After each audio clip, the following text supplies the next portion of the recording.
Good afternoon, good morning, and welcome. I'm Ken Cuccinelli, the senior official performing the duties of the Deputy Secretary in the Department of Homeland Security. And I invite you all, thank you, sir. Invite you all to go ahead and take a seat. It is always an honor to welcome new citizens to the United States. It's even more special doing so the week we celebrate our 244th anniversary of the Independence Day of our great country. Add to that the historic venue here at the White House and special guests we have for this ceremony, and it'll be an occasion our new citizens will always remember for the rest of their lives. It's now my great pleasure to introduce Acting Secretary of Homeland Security, Chad Wolf.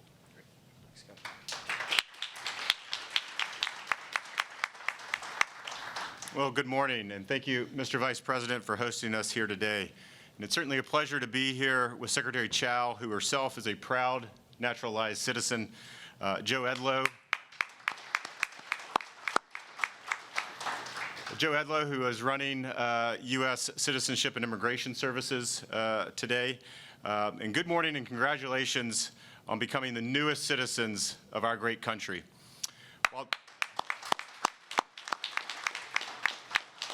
While the oath that you will swear today, you all have completed one of the most important journeys of your lives, and that's becoming an American citizen. The fabric of America is woven from a variety of backgrounds, races, religions, and creeds, each thread made up of unique individuals such as yourselves coming together to form an even greater nation. Among the 16 new citizens here today are individuals from 12 countries across the globe, from our Canadian neighbors to the north, Chile to the south, Philippines to the west, and Turkey to the east. The binding factor that we all share as Americans, however, is our common belief in the ideals enshrined in our Constitution. These ideals including freedom, liberty, and the rule of law, allow us to come together as one people. These ideals are the foundation of what makes our country great, and the citizens that uphold these values and the commitment to them are our way of life, or what make America so special. Since our country's inception, naturalized citizens have lived, worked, prayed, and even fought and died side by side with their fellow Americans. Many have made incredible contributions to our society through hard work and appreciation for our ideals and self-sacrifice. Names like Alexander Hamilton, Andrew Carnegie, Albert Einstein, Nikola Tesla, and Elon Musk have graced the pages of U.S. history, each of them immigrants to our great country who have seized the opportunity to maximize their potential. For centuries, our republic has fostered an environment in which an individual is given the opportunity to make their own choices, free from the unfair and deadly policies placed upon them by dictators and authoritarians. Today, you only need to look at Secretary Chow or the millions of other naturalized citizens who are working to better our country each and every day as examples of the freedom our country provides. As the Acting Secretary of Homeland Security, I have the privilege and the honor of overseeing our country's immigration and naturalization system, and it has been one of my greatest honors of my career to welcome hundreds of thousands of new citizens to the American family each year. You all exemplify the success that comes with a strong, fair immigration system that maintains its integrity. And while each of you has reached an incredible milestone here today, it is just one chapter in your American story. It is up to you how the rest of the pages will be written. So again, congratulations on this tremendous accomplishment. And now I'd like to introduce Staff Sergeant Edmund Milley, who will lead us in singing our national anthem. Please rise.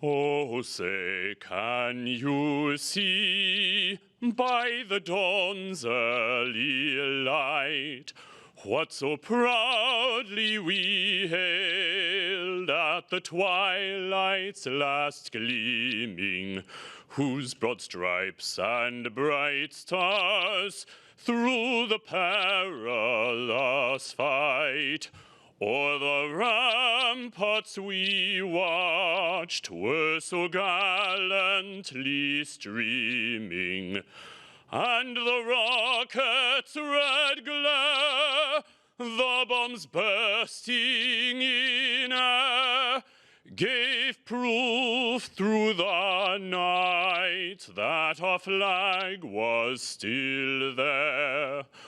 Oh, say, does that star-spangled banner yet wave o'er the land of the free and the home of the brave?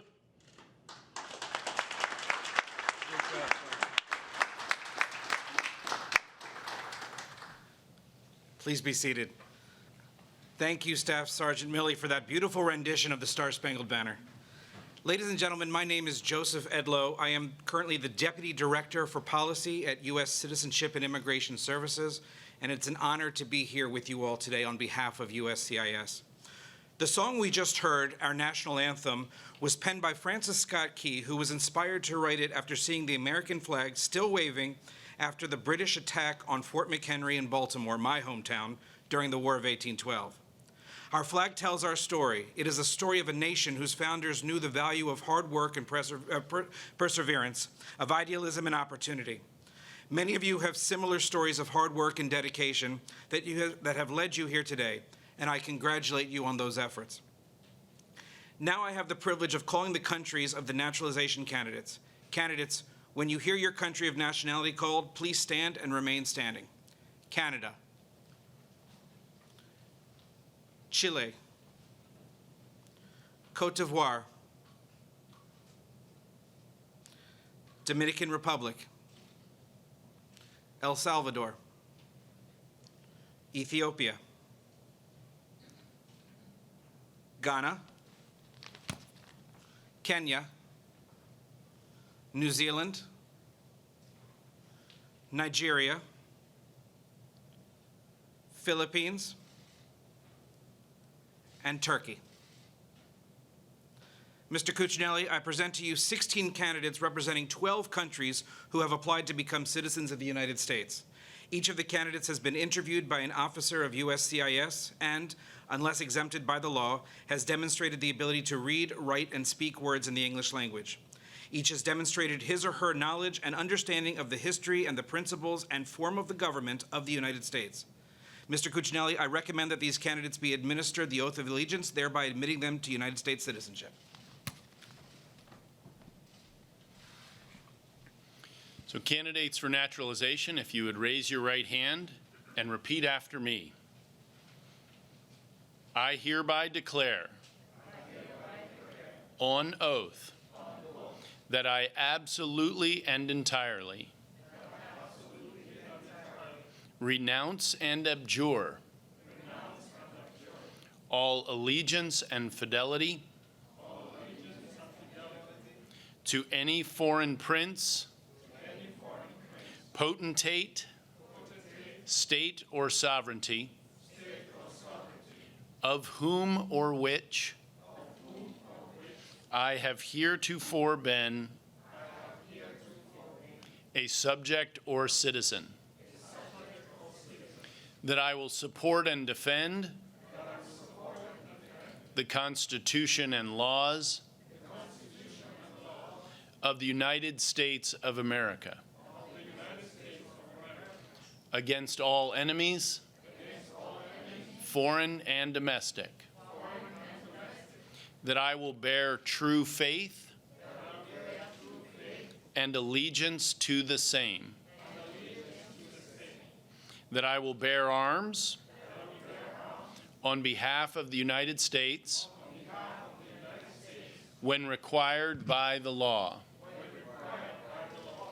that I will perform non-combatant service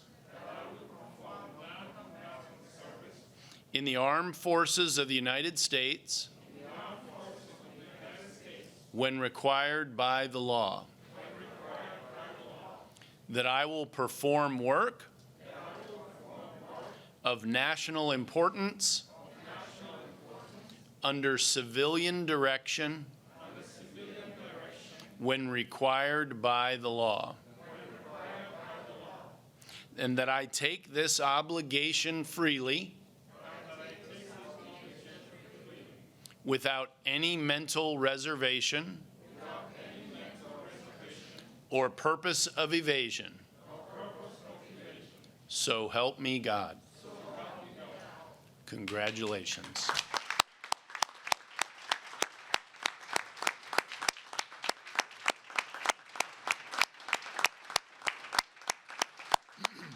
You all are now citizens of the United States of America.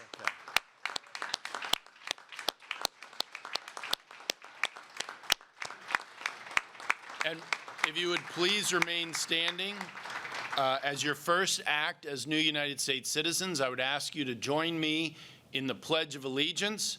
We'll all say it together. You will not repeat after me. We will say it at the same time. I will just get us started. So if everyone would please stand, face the flag, and cover your heart. I pledge allegiance to the flag of the United States of America and to the republic for which it stands, one nation under God, indivisible, with liberty and justice for all. Please take your seats. On behalf of the USCIS and the entire United States of America, it is my great honor to be the first person to refer to you as my fellow Americans.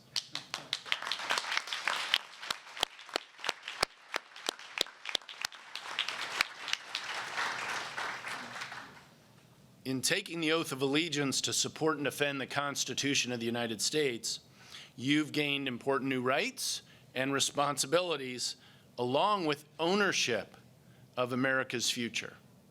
I hope this day inspires you to fully exercise those rights and to meet your responsibilities that accompany your new status as citizens of the United States. Our next speaker is U.S. Secretary of Transportation Elaine Chao. This is her second cabinet position.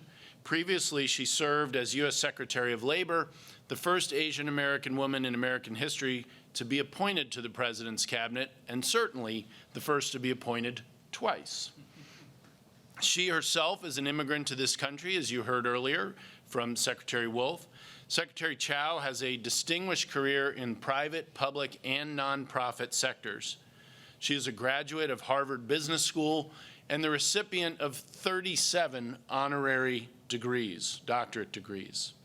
She's the eldest of 6 daughters and exemplifies the opportunities that are so abundant in America.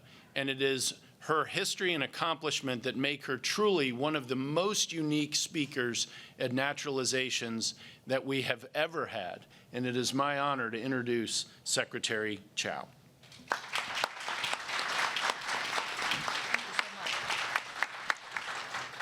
Thank you so much. Welcome to the White House. Isn't this special? I came to America when I was 8 years old, and I got my citizenship at age 19.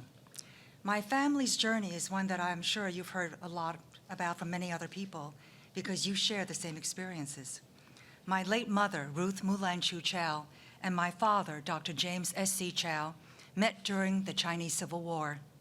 At the height of the Civil War, they separately left their homeland, and after a 2-year search, my father finally found my mother, convinced her parents to allow them to marry, and started a family.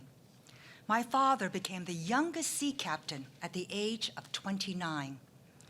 He took a national examination, scored #1, broke all the records, and this gave him the chance to come to America, but only him. So my mother, my 2 sisters, and I were left behind. Our family was separated for 3 years before he was able to get us. We came aboard a cargo ship because that was all he could afford at the time.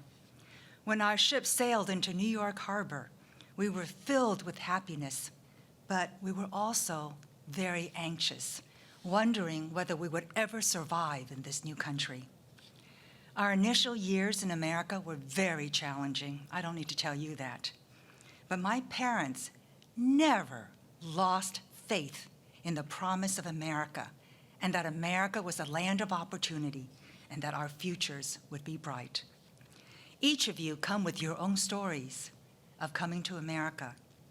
I am here to affirm to you that your hard work and sacrifices are well worth it. This is a wonderful country with so many opportunities. Congratulations on becoming an American citizen and being able to carry that precious blue passport whenever you leave our borders. Now, it's my great honor and pleasure to introduce the one that you really came to listen to, our great featured speaker, Vice President Mike Pence. Not yet. The Vice President is a man of great faith, compassion, and experience who, along with our Second Lady, Karen Pence, has devoted his life to serving others. He wanted to be here today to welcome you, to congratulate you, and celebrate this great day with you. So please join me in giving a rousing welcome to the Vice President of the United States, Mike Pence.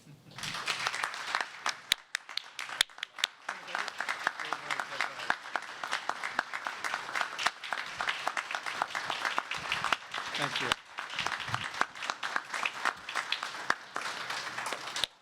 Well, thank you all for that warm welcome, and it is a great honor for me to be here on such a special day to welcome 16 new Americans to the American family. Give yourselves a round of applause. And it's an honor to be here with some extraordinary public servants as well. You just heard about her personal story, but she has done an extraordinary work for this nation, serving multiple administrations. And I hope she proves to each and every one of you that this is the land of opportunity. Would you join me in thanking the 18th Secretary of Transportation, Secretary Elaine Chao? Thank you so much. And also, I want to thank Acting Secretary Chad Wolf and Acting Deputy Secretary Ken Cuccinelli and the Deputy Director Joe Enlow. I hope you could see from where you were seated the emotion on their faces as they had the privilege of playing a role in welcoming you to the United States of America. These are men of integrity who love this country, and they love to welcome new Americans. Give them all a round of applause, will you? They're very special people. And let me also extend congratulations from another friend of mine. I just left him a few minutes ago. We were celebrating some great news in America, but I know he'd want me to extend his congratulations to each and every one of you. So to all the new Americans in the room, I extend congratulations and welcome from the 45th President of the United States of America, President Donald Trump.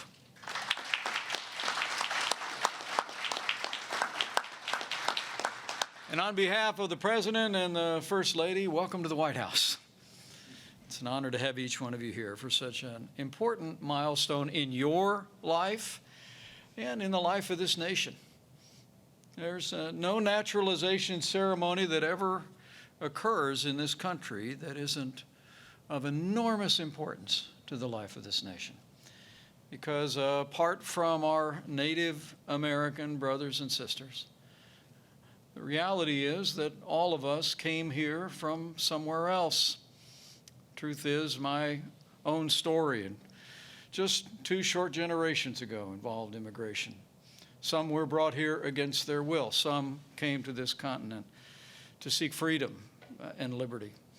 And now, from all different points on the globe, all of you have joined that journey. And we know that you are going to do your families and your nation proud as American citizens. So I welcome you once again.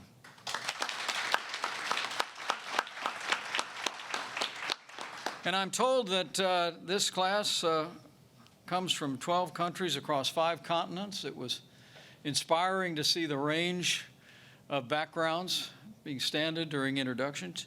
But you also come from just about every walk of life. A security officer, a cashier, a pilot, a journalist, a contractor, a graphic designer, just to name a few. And now you've brought those talents to the United States of America. And let me just say, on behalf of all the people of this country, thank you.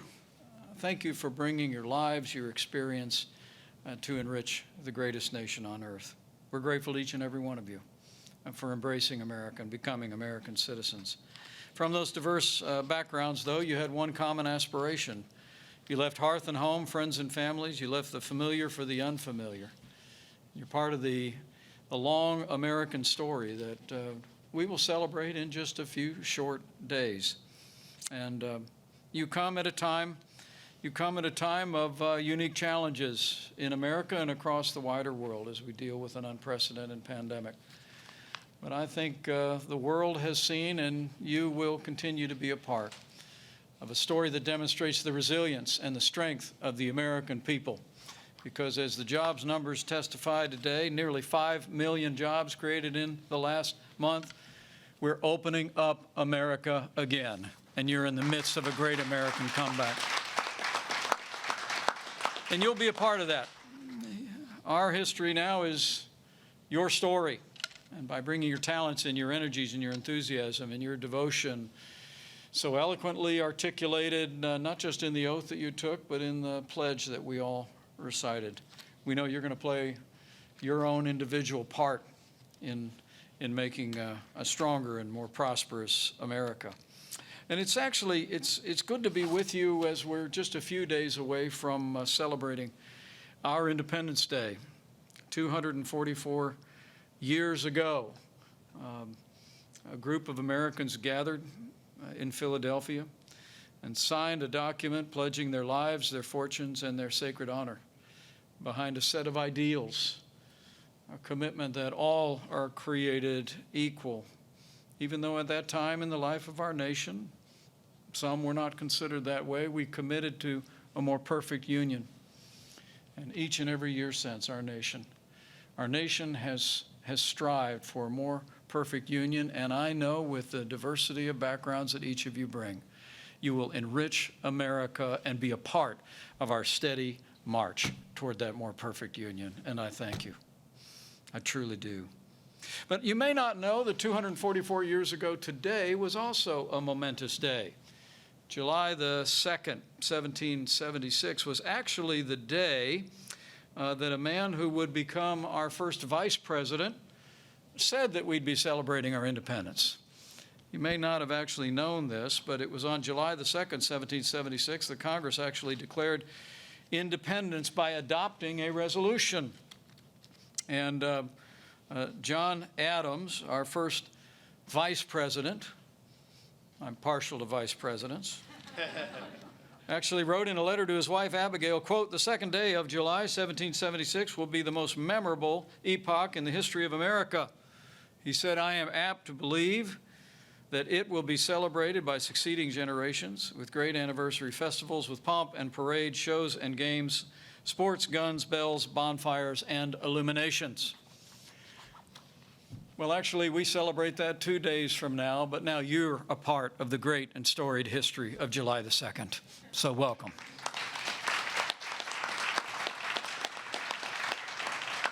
"244 years after that courageous decision, the liberty that was won, now you're a part of America's steady march. And I just want to commend you. I want to commend you for having the courage to reach for your dreams and to make the sacrifices necessary to become part of the greatest nation in the history of the world. And your stories are truly inspiring. Like a man who came to this country 16 years ago from the Philippines. His family's already making contributions to this country. One of his sons, I'm told, serves as an Army medic at Fort Carson in Colorado. Another of his sons is a cargo specialist in the Army Reserve. What a great family. So today, Orlando Medrano is an American and a proud father, to say the least. Stand up and give those boys my best. And I was also inspired by the testimony of a woman who's here today who said, and I quote, that as an American, I can travel, I can go to school, I can vote, I can achieve my goals and my dreams. In a word, becoming an American citizen for me is freedom. And those inspiring words tell me that she has chosen well, and America has done well by welcoming Fatoumata Ouattara as a new American citizen. Where are you, Fatoumata? Thank you so much. Beautiful words. Welcome. And at this moment in the life of our nation, it's also deeply meaningful to hear the story of a man from Nigeria who works as a security officer and had a dream of becoming a police officer in the United States, a dream that we hope he pursues, a great and noble profession. Those who serve and protect our communities are the best among us. So allow me to thank and to congratulate Olanre Waju Akin Remy. Great job. Congratulations. I'm just glad I got through those great names, those beautiful names. And thank you. Thank you for your patience. But frankly, all your stories are inspiring. All your stories are now a part of the American story. And I must tell you, the reason why I've made this a bit of a tradition since becoming your vice president is because it's part of my story too. The reality is that just like you had the courage to step forward, to come to America and to go through the process of becoming American citizens, my grandfather did the same.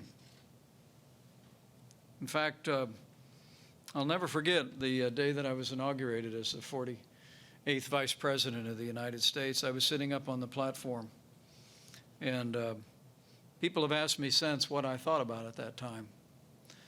My wife at my side, our 3 children, and I honestly couldn't stop thinking about my grandfather. You see, he came to this country, stepped off onto Ellis Island on April 11, 1923. He took the train to New York City. He moved to Chicago, Illinois. He drove a bus for 40 years. He raised a precocious redhead who would become my mother. Married a salesman and moved to a small town in southern Indiana. And they built everything that matters, a family, a business, and a good name. And that day of Inauguration Day, I couldn't help but think of my grandfather and what he must have been thinking, looking down from glory. You see, I was actually named after him. I'm Michael Richard Pence, and he was Richard Michael Cawley. I've actually been in Ireland to see the house he grew up in with 10 brothers and sisters. The house itself wasn't more than 2 rooms with a thatch roof in Ireland.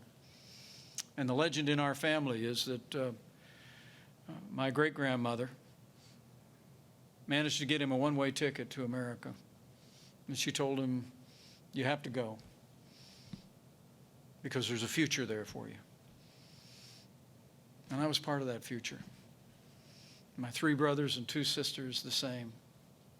And now his great-grandchildren. Great-grandchildren are also living the American dream. But it all happened because he made the decision to go, to leave hearth and home behind. He wouldn't see his mother for 25 years. But he did it. And I believe he did it with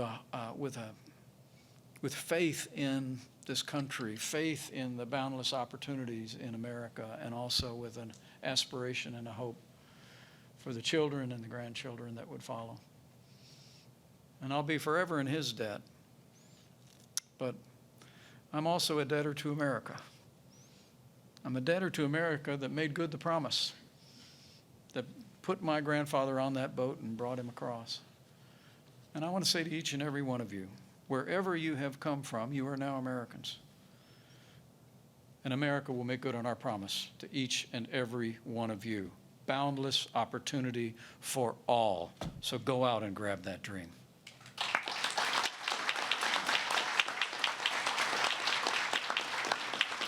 But as I close, let me say on this day, when you become citizens of the freest and most prosperous nation in the history of the world, there's a Bible verse that I've long cherished. It reads, "To whom much is given, much will be required." And as you embrace the responsibilities of citizenship and the privileges, I hope you also find a way to give back for all that you've been given on this day. Raise a great family. Build a business. serve in law enforcement, even put on the uniform of the United States, be a teacher, volunteer at a local service club, or run for office. Find a way to serve. Find a way to give back. Live out the oath that you just recited to this country in your everyday lives. And I promise you, everything that you give to America, you will receive beyond anything you could ask or imagine back. You've inherited a legacy of liberty that generations of Americans have paid for with their lives. And so use it well and do your part. And finally, like that Irishman I was talking about, and like each and every one of you, keep dreaming big. There are no dreams too big in the land of the free and the home of the brave. You work hard. You play by the rules. Sky's the limit. So congratulations to 16 new Americans. May God bless you, and may God bless your new home, the United States of America.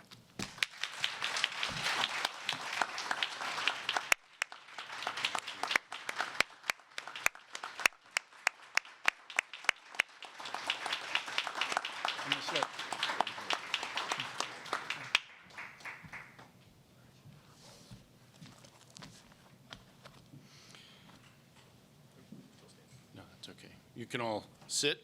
It'll be brief for some of you. And I appreciate the Vice President's inspiring remarks and Secretary Chow's as well.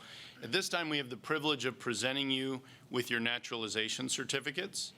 All right, now I will call your names one at a time and would ask you to come up, shake Secretary Wolf's hand or elbow bump, yes.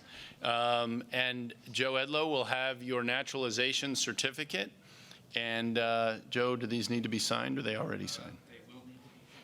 You will sign it yourself. It'll be the last step in the process when you sign your own naturalization certificate. So I will call you one at a time, and once you're done, you can return to your seat. Nigatu Bahiru Goba.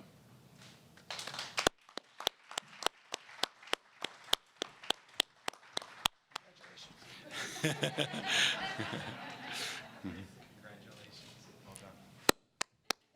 All right.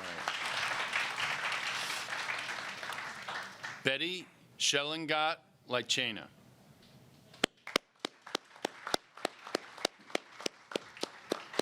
Congratulations. Congratulations. Well done.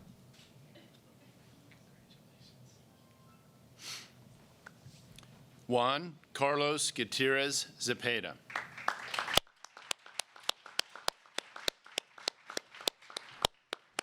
Congratulations. Congrats, Juan. Well done.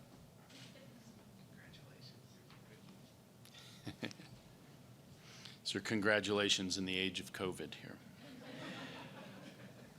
Michelle Kofi Ba.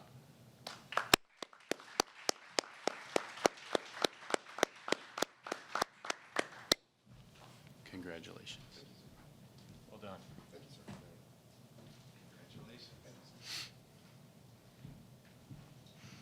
Michelle Marie Eviard.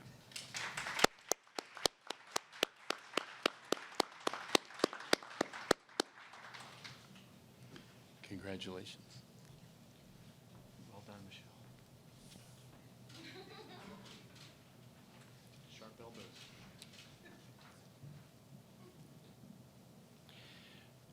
Dora Ivana Lemus Tobar.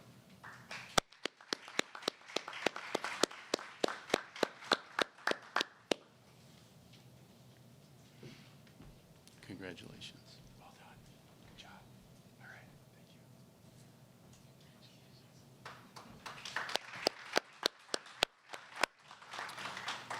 you. Isania Karakus.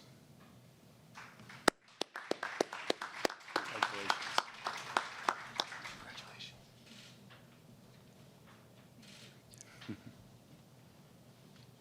Yasmin Gabriela Rivera Marino. Congratulations.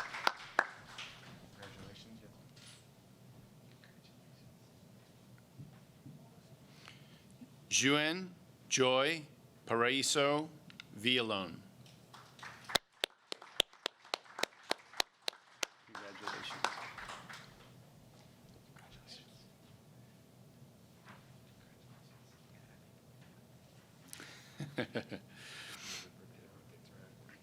Orlando Maralit Medrano. Congratulations.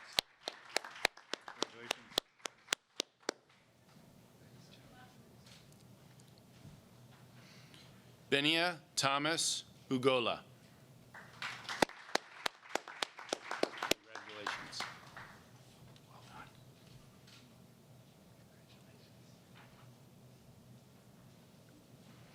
Fatumata Utara Epsi Utara. Congratulations. Congratulations.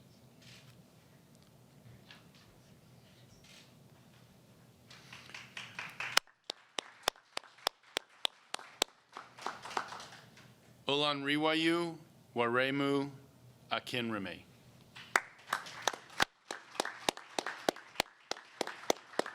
Congratulations. Well done.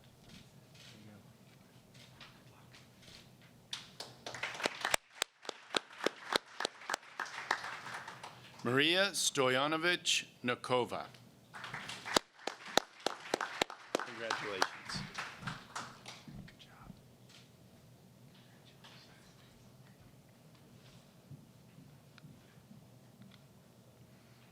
job. Gina now Tamaru Alamar. Congratulations. Congratulations. Good job.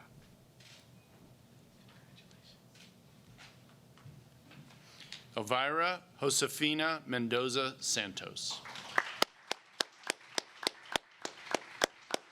Congratulations. Good job. Well done.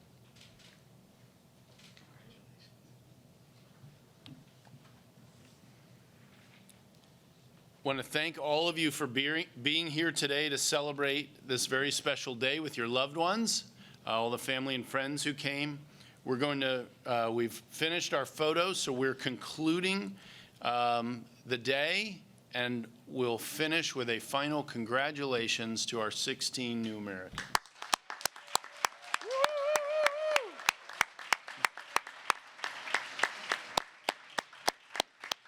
This is legitimate hooting at the White House. Yes, congratulations. You all have a wonderful day and a happy July 4th. I hope it has deeper meaning for you than any year before. God bless each and every one of you. Thank you.